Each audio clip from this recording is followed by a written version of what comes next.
Live now to Rome, where we can speak to Michael Bosicu, Global Affairs Analyst and Senior Fellow at the Atlantic Council. Michael is also a former spokesperson for UNICEF, covering the West Bank and Gaza. Thank you so much for joining us on Newsday.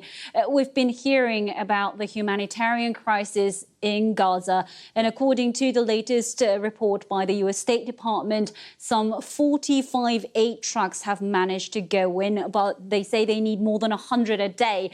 In your view, you know the area really well. In your view, is that possible during this ongoing conflict?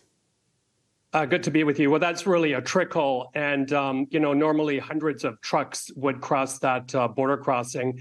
And especially now, after so many days of war, the needs are absolutely immense. So there's a huge backlog on the Egyptian side. We're not quite sure where the problem lies, whether it's with the Egyptians, whether it's with the Israelis, or whether it's Hamas-run government trying to throw up obstacles, as they often do, or it could be a mixture of all three. But clearly, that bottleneck needs to be cleared. I know the UN and influential Gulf states are doing whatever they can, but this is a humanitarian catastrophe that we haven't seen on this scale for a long, long time. At the same time, the evacuation order for at least 10 hospitals in the north of Gaza, but doctors have been saying that it's not possible to move patients. Yes, exactly. And the other thing that's happened, of course, is because of the communications blackout, ambulances haven't been able to receive calls. UN staff and other agencies haven't been able to communicate with each other. Marika, even, in Gaza in the best of times when I was working there were a lot of obstacles to deal with.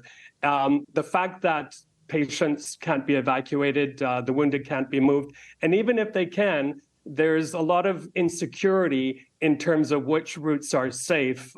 There's been reports actually of journalists who have allegedly been threatened by Israel, saying they've been told to move, but they don't know which route to take either. So massive confusion, and it's a very scary situation for everybody there.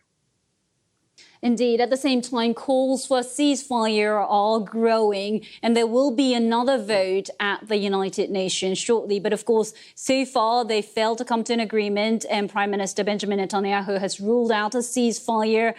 Are there any chances of de-escalation, let alone a ceasefire?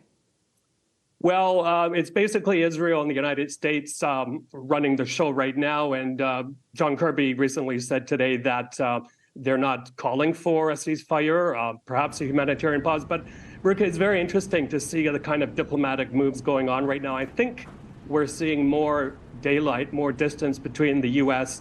and many of its key allies because the numbers are so grim. For example, 3,200 children killed in the last couple of weeks.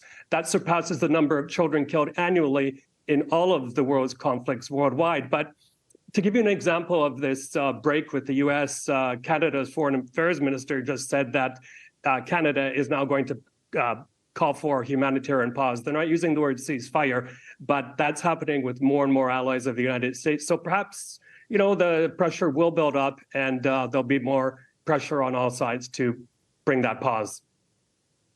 Michael Bosicu, thank you so much for joining us on Newsday today. My pleasure. Now, Turkey has strongly condemned what it said was an Israeli airstrike on Gaza's Turkish-Palestinian Friendship Hospital.